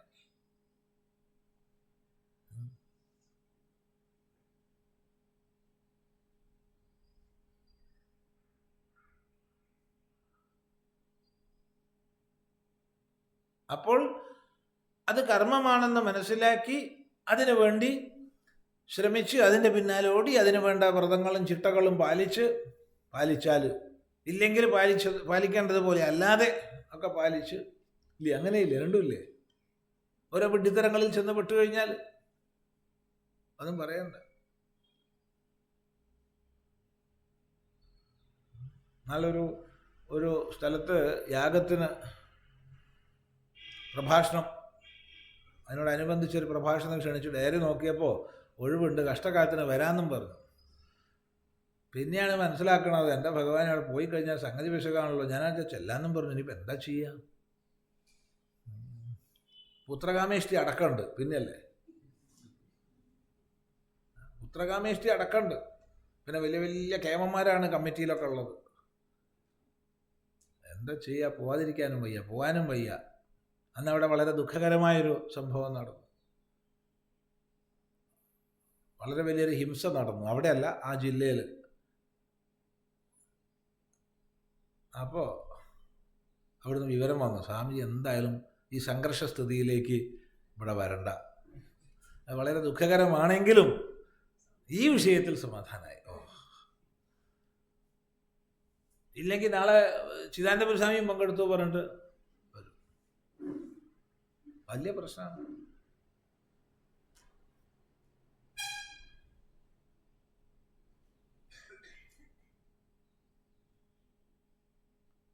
ഒരു പ്രഭാഷണത്തിൽ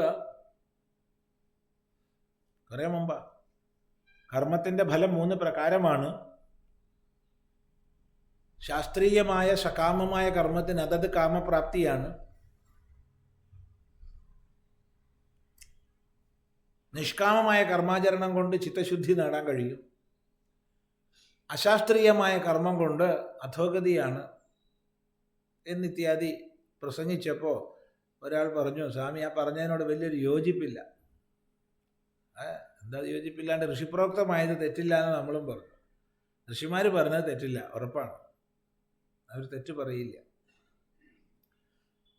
ഋഷിമാർ പറഞ്ഞ തെറ്റ് പറയില്ല എന്ന് സ്വാമി പറഞ്ഞൊക്കെ ശരി തന്നെ. ഞാനും അത് വിശ്വസിച്ചിട്ട് അപകടത്തിലായ മനുഷ്യനാണ്. അതെന്താണ്? കല്യാണം കഴിഞ്ഞിട്ട് കുറേ കൊല്ലമായി, കുട്ടികളൊന്നുമില്ല. അങ്ങനെ പല ചികിത്സയും ചെയ്തു, കുട്ടികളുണ്ടായില്ല. ആ മനസ്സുകൊണ്ടൊക്കെ വേണ്ടാന്ന് വിചാരിച്ചു. പക്ഷെ ഭാര്യയ്ക്ക് വീണ്ടും വീണ്ടും സങ്കടമാണ്. അങ്ങനെ ഇരിക്കുമ്പോൾ ആണ് യാഗം. എന്ത് യാഗം? പുത്രകാമേഷ്ടി യാഗം വരുന്നുണ്ട്. ഞങ്ങളുള്ള പൈസ എല്ലാം സ്വരൂപിച്ച് കുറച്ച് കടമൊക്കെ വാങ്ങി ബാക്കി പൈസയൊക്കെ അവിടെ പോയി യാഗം ചെയ്തു. യാഗഭൂമിയിൽ പോയി യാഗം ചെയ്തു. കൊല്ലം ഇത്ര കഴിഞ്ഞു, കുട്ടികൾ ഉണ്ടായില്ല എന്ന് മാത്രമല്ല, ഇനി മേലിൽ എൻ്റെ ഭാര്യ പ്രസവിക്കില്ല എന്ന് ഡോക്ടർ വിധി എഴുതിയിട്ടുണ്ട്. അപ്പോൾ ഇതൊക്കെ വെറും തട്ടിപ്പല്ലേ സ്വാമി? തട്ടിപ്പാണെന്ന് പറയാൻ വരട്ടെ. നിങ്ങൾ തെറ്റ് ചെയ്തിട്ട് അതിനെ കുറ്റം പറയാൻ പറ്റുമോ? എന്ത് തെറ്റാണ് ഞാൻ ചെയ്തത്? പുത്രകാമേഷ്ടിക്ക് പൈസ ഷീട്ടാക്കിയാൽ കുട്ടി ഉണ്ടാവും എന്ന് ആരെങ്കിലും പറഞ്ഞിട്ടുണ്ടോ? യജമാനൻ്റെ പത്നിയാവണം, യജമാന പത്നിക്കേ കുട്ടി ഉണ്ടാവുള്ളൂ. നിങ്ങളവിടെ ഷീട്ടാക്കി 200 പേർക്ക് കുട്ടി ഉണ്ടാവുമോ?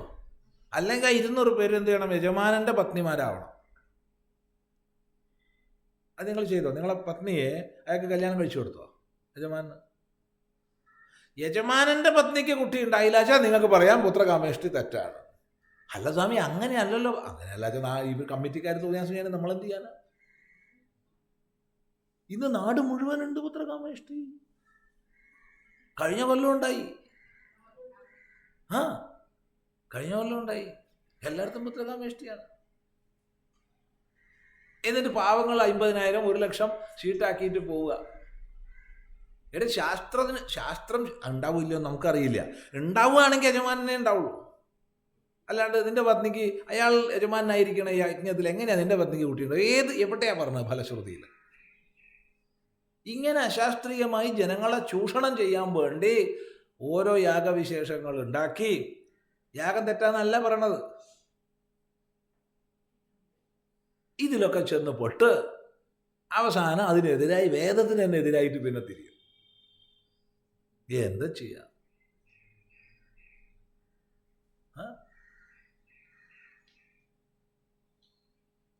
യജമാൻ ഒരു പത്നിയെ പറ്റുന്നൊന്നുമില്ല. കൈകേയിക്കും കൗസല്യയ്ക്കും സുമിത്രയ്ക്കും ഒക്കെ കുട്ടികളുണ്ടായി. ആ യജമാന പത്നിക്ക അല്ല നാട്ടുകാർക്ക് മുഴുവൻ ഉണ്ടായോ? ഇല്ല. ചിന്തിക്കുക, എന്തൊക്കെയാ കാട്ടിക്കൂട്ടണത്. കാലം പോയി സന്യാസിമാരടക്കം ഇങ്ങനെയുള്ള യാഗങ്ങൾ ചെയ്യുന്ന കാലത്താണ് നമ്മൾ ജീവിക്കുന്നത്. സങ്കടം എന്നല്ലാണ്ട് ഒന്നും പറയാനില്ല. ചിദാനന്ദപുരി സ്വാമിയുടെ വിശേഷ കാർമ്മികത്വത്തിൽ യാഗം നടക്കുന്നു.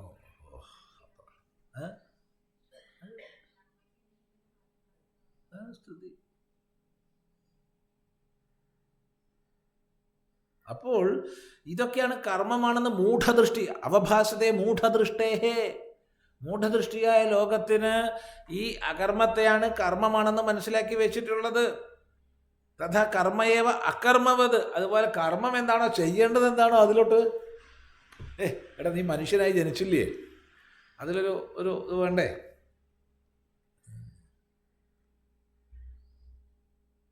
നമ്മളെ സ്വന്തം ജീവിതത്തിൽ നല്ല അനുഭവം പറഞ്ഞുതരാം. വളരെ പ്രധാനപ്പെട്ട, ജീവിതത്തെ സത്യം പറഞ്ഞാൽ തിരിച്ചുവിട്ട എന്ന് പറയാൻ പറ്റുന്ന ഒരനുഭവം പറഞ്ഞുതരാം.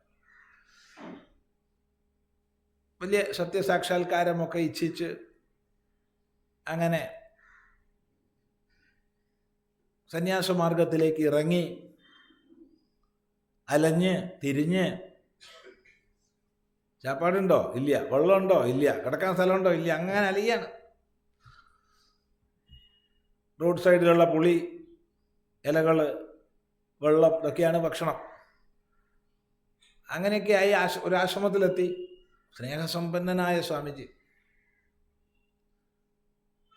വലിയ ആശ്രമമാണ്. വലിയ ആശ്രമം വെച്ചാൽ വലിയ ആശ്രമമാണ്. 300 ചില്ലാൻ ഹെക്ടർ ഭൂമിയിൽ വലിയ ഒരുപാട് education institutions, LP school, UP school, high school, higher secondary school, ITI, college of education, research institute, sports college, engineering college, polytechnic, ഇതിൻ്റെയൊക്കെ ഹോസ്റ്റലുകൾ എല്ലാം ഉണ്ട്. വളരെ സ്നേഹമുള്ള സ്വാമിജിയാണ് മഠാധിപതി. അപ്പോൾ നമ്മളൊരു ബാക്ക്ഗ്രൗണ്ട് ഈ കണക്കിൻ്റെ കുറച്ച് കേമനായിരുന്നു. ഇപ്പല്ലേ, ഇപ്പോൾ കണക്കൊക്കെ പോയി. അന്ന് കണക്കിൻ്റെ കുറച്ച് കേമന. ഏത് കണക്കും ഏത് അക്കൗണ്ടും പെട്ടെന്ന് ചെയ്യാനുള്ള കഴിവുണ്ടായിരുന്നു. അക്കൗണ്ടിങ്ങിൻ്റെ മർമ്മം നല്ലോണം അറിയായിരുന്നു. ഇപ്പൊക്കെ പോയിട്ടുവോ.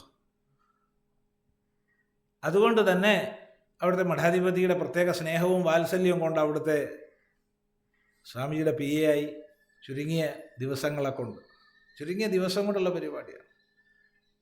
അപ്പം അത് നന്നായി ചെയ്യേണ്ടെന്ന് കണ്ടപ്പോൾ സ്റ്റോറിൻ്റെ ചാർജായി. ആ സ്റ്റോർ എന്ന് പറഞ്ഞാൽ എത്രയോ ഇഷ്യൂ ഉണ്ടെന്നറിയോ? ചുറ്റിപ്പേണ്ട സ്ഥാപനങ്ങളിലേക്ക് മുഴുവനുള്ള ഇഷ്യൂ അവിടെ നിന്നാണ്, സെൻട്രലൈസ്ഡാണ്. വലിയ താക്കോൽ കൂട്ടമുണ്ട്, 10-20 വലിയ താക്കോലൊക്കെ ഉണ്ട്. പിന്നെ കുട്ടപ്പനാണ്. അത് നല്ല വെള്ളമുണ്ട്, വെള്ള ജുബ്ബ, വെട്ടി ഒതുക്കിയ തലമുടി. വീട്ടിലാകുമ്പോൾ അങ്ങനെയൊന്നും ആയിരുന്നില്ല. കാരണം സന്യാസത്തിന് അനുവാദം കിട്ടാൻ വേണ്ടിയിട്ടുള്ളൊരു ജീവിതമായിരുന്നു. മനസ്സിലായില്ല? അച്ഛനെയും അമ്മയെയും കൊണ്ട് സന്യാസത്തിന് അനുവദിപ്പിക്കണം എന്നുള്ളൊരു വാശിയിലുള്ള ജീവിതമാണ്. അപ്പം എന്തൊക്കെയാണ് ചെയ്തിട്ടുണ്ടാകുക എന്ന് നിങ്ങൾ ആലോചിച്ചാൽ പിടി കിട്ടും. നിലത്തല്ലാണ്ട് കിടക്കൂല, ഒരു വസ്ത്രം അല്ലാതെ ഇല്ല, 2 വസ്ത്രം ഉണ്ടാവില്ല, അങ്ങനെയൊക്കെ ആയിരുന്നു ജീവിതം. അപ്പം ഇത് നല്ല കുട്ടപ്പനായിട്ട് നല്ല വെള്ളയും. അപ്പം ഈ സമയത്ത് തൻ്റെ മകൻ, സന്യസിക്കാൻ പോയ മകനെ കാണാൻ വേണ്ടി അമ്മ വന്നു. അമ്മ അമ്മ വന്നു, അമ്മയെ കൂട്ടിക്കൊണ്ടുപോയി ഭക്ഷണമൊക്കെ കൊടുത്തു. അമ്മ അങ്ങനെ നോക്കണ്ട്, ഓ നീ ആള് തരക്കേടില്ലല്ലോ, നല്ല പത്രാസായിരുന്നല്ലോ, നല്ല സുഖമാണല്ലോ, നെയ്യൊക്കെ കൂട്ടിയിട്ടാണ് ശാപ്പാടെന്ന് തോന്നുന്നു. ഇതിനാച്ചാൽ നീ എന്തിനാടോ സന്യസിച്ചത്? സന്യാസിക്കാച്ചാൽ നല്ല സന്യാസിയാവണ്ടേ? അത് വല്ലാത്തൊരു അസ്ത്രം പോലെ ഉള്ളിലേക്ക് കയറി. അമ്മയ്ക്ക് സന്തോഷമുള്ളൂ, അമ്മയ്ക്ക് എപ്പോഴും മക്കള് സന്തോഷമായിട്ട് ആനന്ദമായി ഭക്ഷണം കഴിച്ച് നല്ല സുഖമായിട്ട് ഇരിക്കുന്നത് അമ്മയ്ക്ക് എപ്പോഴും സന്തോഷമാണ്. ഏതമ്മയ്ക്കും അങ്ങനെയാണല്ലേ? പക്ഷേ നീ ഇതിനാണ്ടോ സന്യസിക്കാൻ പോയത്? ഇതൊക്കെ വീട്ടിൽ തന്നെ ഉണ്ടായിരുന്നില്ലേ?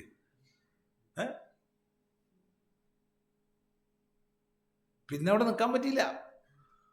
ഇതൊരു വലിയ കത്തി കൊണ്ട് കുത്തിയ പോലെയാണ്. ഇത് നല്ല സുഖമായിട്ടുള്ള ജീവിതമല്ലേ? ഇത്ര സുഖമായിട്ടുള്ള ജീവിതമാണ് ഇതാപ്പോൾ സന്യാസം. കുറെ താക്കോൽ കൂട്ടുമുണ്ട്, നല്ല വെള്ള ജുബയും നല്ല വെള്ള മുണ്ടും നല്ല മുടിയൊക്കെ നല്ല ക്ലീനായിട്ട്. അവിടുന്ന് പിന്നെ എന്താ ചെയ്യുക? സ്വാമിജിയാണ്ട് ഇത്ര സ്നേഹസമ്പന്നനാണ്. എന്തൊരു സ്നേഹമെന്നറിയോ? ചോദിച്ചാൽ സമ്മതം കിട്ടില്ല എന്ന് ഉറപ്പാ. പിന്നെ ആരോടും പറയാണ്ട് രാത്രി ചാടി. രാത്രിയുടെ ഒരർദ്ധരാത്രി ആയപ്പോൾ ആരും കാണാണ്ട് പതുങ്ങി ഗേറ്റിൻ്റെ അടുത്തെത്തി അവിടുന്ന് ചാടിപ്പോയി. അങ്ങനെ ചാടി കൊണ്ടാണ് ഇപ്പം ഇവിടെ പൊന്തിയത്. ഇത് തമാശ പറയല്ല.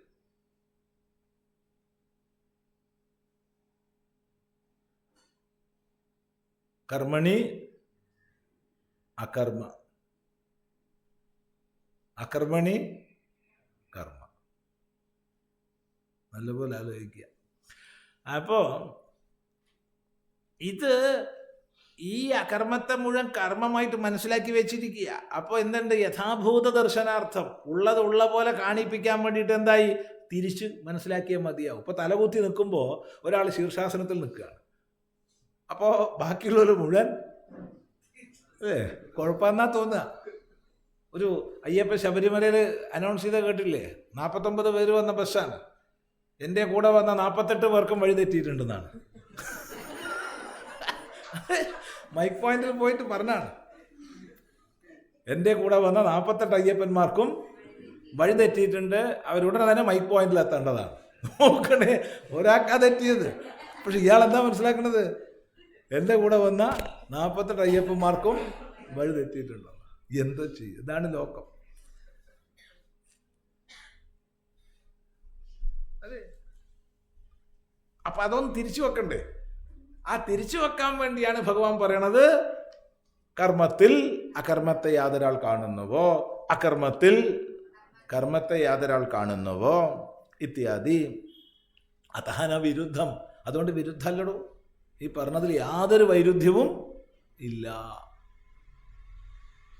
ലോകസാമാന്യമായി ഈ ദൃഷ്ടി ഉറച്ചു പോയിട്ടുണ്ട്. ആ ഉറച്ച ദൃഷ്ടി ഇളക്കാൻ വേണ്ടിയിട്ടാണ് ഭഗവാൻ ഇപ്രകാരം പറയണത്. ബുദ്ധിമത്വാദ്യുപപത്തേഹേച്ച. അപ്പം മാത്രമേ ബുദ്ധിമത്വം തുടങ്ങിയവ യോജിക്കൂ. ബുദ്ധിമാൻ മനുഷ്യേഷു എന്ന് പറഞ്ഞ യോജിക്കണമെങ്കിൽ ഈ യഥാഭൂത ദർശനം ആണ് ഭഗവാൻ ഉപദേശിക്കുന്നതെന്ന് മനസ്സിലാക്കണം. അല്ലാതെ ഭഗവാൻ ഒരിക്കലും അസത്യോപദേശം ചെയ്യില്ല. ബോധവ്യം ഇതിച്ച യഥാഭൂത ദർശനം. മാത്രമല്ല ഭഗവാൻ ഇതിനൊരു ഉപക്രമം ആദ്യം പറഞ്ഞിട്ടുണ്ട്, ബോധവ്യം എന്ന്.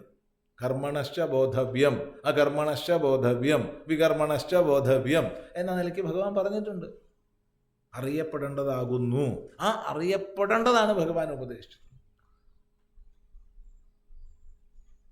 അപ്പം അത് സാമാന്യമായി എന്തിൻ്റെ പിന്നാലെയാണോ വെറി പിടിച്ചോടുന്നത് അതിലുള്ള നിരർത്ഥകത ബോധിപ്പിക്കാൻ വേണ്ടിയിട്ടാണ് ഈ കർമ്മത്തിൽ അകർമ്മത്തെ, അകർമ്മത്തിൽ കർമ്മത്തെ എന്ന് പറഞ്ഞത്. നച്ച വിപരീതജ്ഞാനാത് അശുഭാത് മോക്ഷണം സ്യാത് യത് ജ്ഞാത്വാ മോക്ഷ്യസേ ശുഭാദിതി ച ഉക്തം. നച്ച വിപരീതജ്ഞാനാത് അശുഭാത് മോക്ഷണം സ്യാത് യത് ജ്ഞാത്വാ മോക്ഷ്യസേ അശുഭാത് ഇതി ച ഉക്തം. ഇനിയിപ്പോൾ ഭഗവാൻ ഉപദേശിക്കുന്നത് വിപരീത ജ്ഞാനമാണെന്ന് വിചാരിക്കുക. ഒരിക്കലും അങ്ങനെ വിചാരിക്കാൻ പാടില്ലേ. ഭഗവാൻ വിപരീത ജ്ഞാനം ഉപദേശിക്കുകയോ? ഒരിക്കലും ഇല്ല. ഇനി നീ പറഞ്ഞ പോലെ നിന്റെ വാദത്തിന് വേണ്ടിയിട്ട് ഭഗവാൻ വിപരീത ജ്ഞാനം പറഞ്ഞു എന്ന് വിചാരിക്കുക. അങ്ങനെയാണെങ്കിൽ യത് ജ്ഞാത്വ അശുഭാത് മോക്ഷ്യസേ എന്ന് പറയുമോ? ഇതറിഞ്ഞു കഴിഞ്ഞാൽ അശുഭത്തിൽ നിന്ന് മുക്തി വരും എന്ന് പറയുമോ? പറയില്ലല്ലോ. അപ്പം ഇതറിഞ്ഞാൽ അശുഭത്തിൽ നിന്ന് മുക്തനാവും എന്ന് പറഞ്ഞാൽ ഇതാണ് യഥാർത്ഥമായ ജ്ഞാനം. അപ്പം ലോകസാമാന്യമായി മനസ്സിലാക്കി വെച്ചതിനെ ഒന്ന് തിരിക്കുകയാണ്. അപ്പം എന്തിൻ്റെ പിന്നാലെ നീ പനി പിടിച്ച് വെറി പിടിച്ച് ഓടുന്നുവോ അത് അകർമ്മമാണെന്ന ദർശനം. എന്താണോ ലോകദൃഷ്ടിയ അകർമ്മം എന്ന പ്രവൃത്തി ഇല്ലാതിരിക്കുന്നത് അതാണ് യഥാർത്ഥത്തിൽ മനുഷ്യൻ്റെ നിശ്രേയസത്തിലേക്ക് നയിക്കുന്നതിനുള്ള കർമ്മം എന്ന ദർശനം.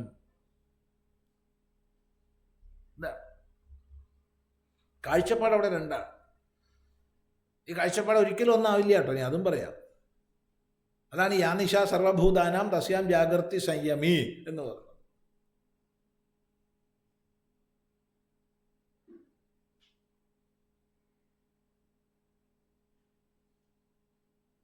പ്രവൃത്തി നിവൃത്തി രണ്ടും രണ്ട് തന്നെയാണ്.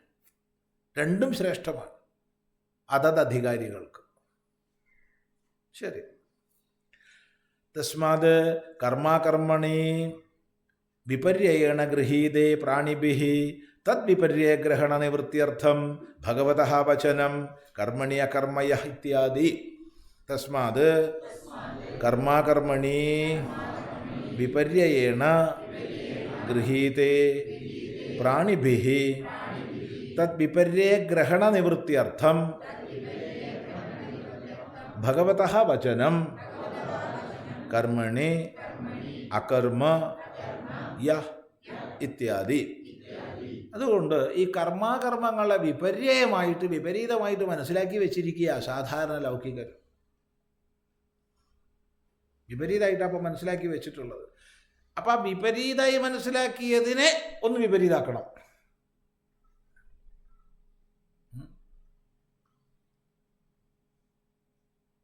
നമ്മൾ ട്രെയിനിലിരിക്കുമ്പോൾ പ്ലാറ്റ്ഫോമിലിരിക്കുമ്പോൾ അപ്പുറത്തെ പ്ലാറ്റ്ഫോമിൽ ട്രെയിൻ പോകുമ്പോൾ നമ്മുടെ ട്രെയിൻ പോകുകയെന്ന് നമുക്ക് ഭ്രമം തോന്നാറുണ്ട്.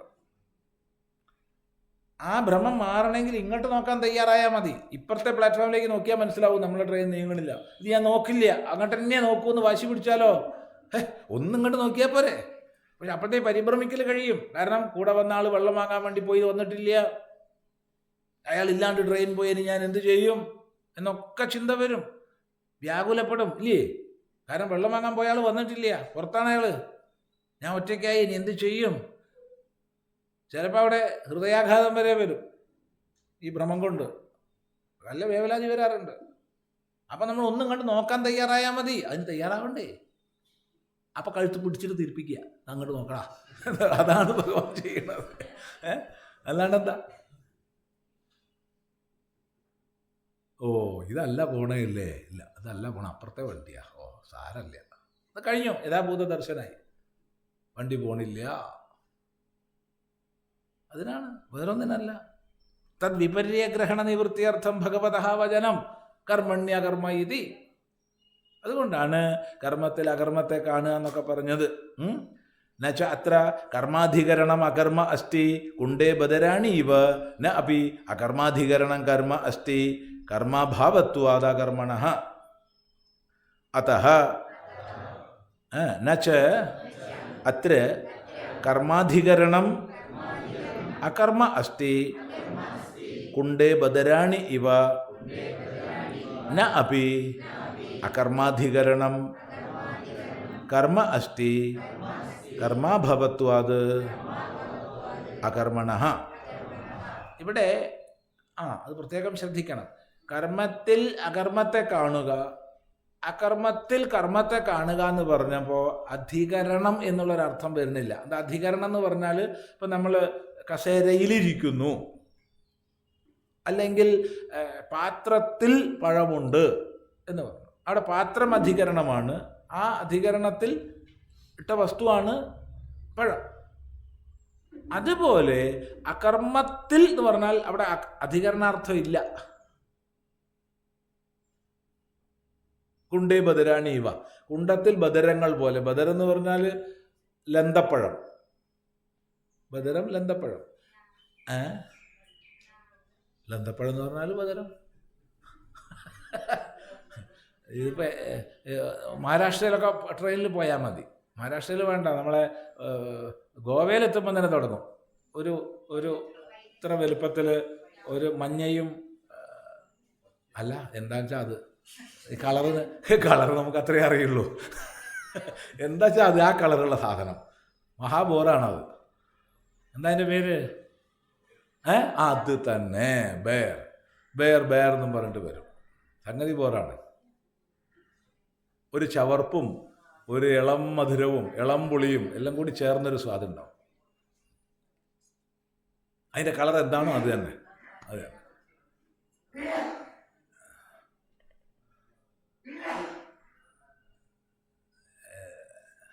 എല്ലാ കളറും ഒന്നും അറിയാണ്ടില്ല കേട്ടോ, ഞാൻ അതൊന്നും പറയണ്ട. ചില കളറേ അറിയാത്തേ ഉള്ളൂ.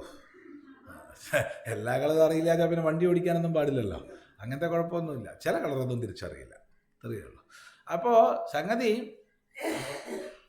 ഒരു പാത്രത്തിൽ ഈ ലന്തപ്പഴങ്ങൾ ഇട്ടാൽ പാത്രം ആധാരവും പഴം ആധേയവുമാണ്.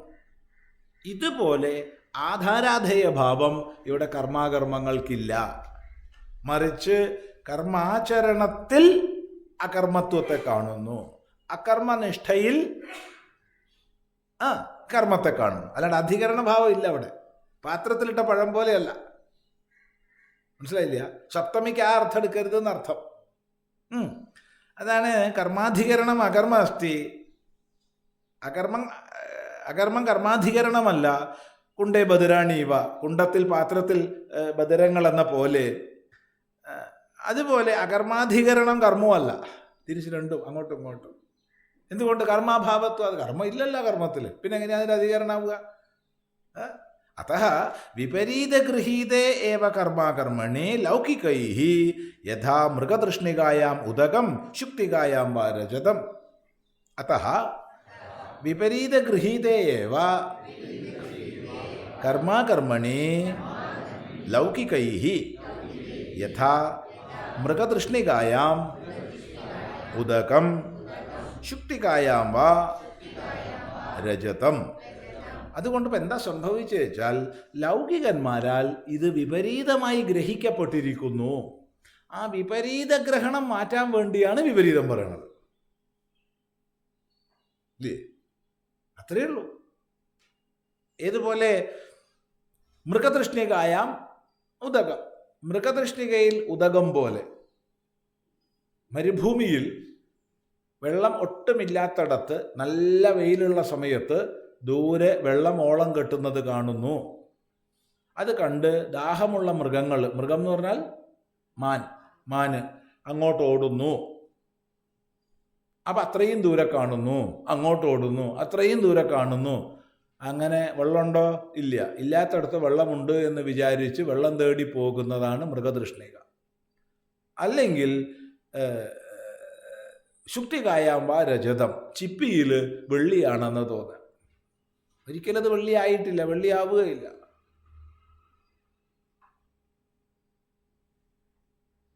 അതിന് ഈ ചിപ്പീൻ്റെ പുറന്തോട് നോക്കി പോകുകയൊന്നും വേണ്ട. അത് നമ്മൾ സാധാരണ കാണാത്ത വസ്തുവാണ്. നാട്ടിലിവിടെ ധാരാളം ഉള്ള വസ്തുവുണ്ട്. ഈ കടുക്ക, കല്ലുമ്മക്കായ എന്നൊക്കെ പറഞ്ഞിട്ടുള്ള സാധനമുണ്ട്. അതിൻ്റെ തൊലി കുറച്ച് വെയിലും മഴയൊക്കെ കൊണ്ട് കിടന്നു കഴിഞ്ഞാൽ നല്ല വെള്ളി പോലെ തിളങ്ങും. അത് കണ്ടാൽ വെള്ളിയാന്ന് തോന്നും. അത് വെള്ളിയാണോ? അല്ല. പക്ഷെ അത് കണ്ടാൽ വെള്ളിയാന്ന് തോന്നി, വെള്ളിയാണെന്ന് വിചാരിച്ചു, വ്യവഹരിച്ചു. ഇതുപോലെ ഒരിക്കലും വെള്ളിയല്ലാത്ത ചിപ്പിയെ വെള്ളിയായി കാണുന്ന പോലെ, ഒരിക്കലും വെള്ളമില്ലാത്ത മരുഭൂമിയിൽ വെള്ളം കാണുന്നത് പോലെ കർമ്മത്തിൽ അകർമ്മത്തെയും കർമ്മത്തിൽ അകർമ്മത്തെയും മറ്റും കണ്ടു ലൗകികര്.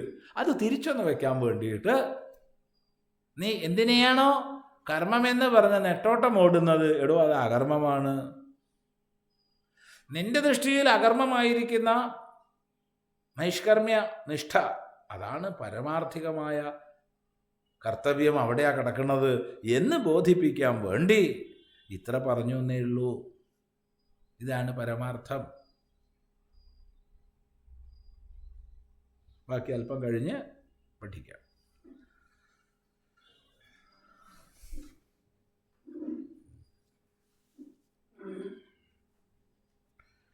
ഓം ഗുരുർബ്രഹ്മാ ഗുരുർവിഷ്ണു ഗുരുർദേവോ മഹേശ്വരഃ ഗുരുസാക്ഷാത് പരം ബ്രഹ്മ തസ്മൈ ശ്രീ ഗുരവേ നമഃ.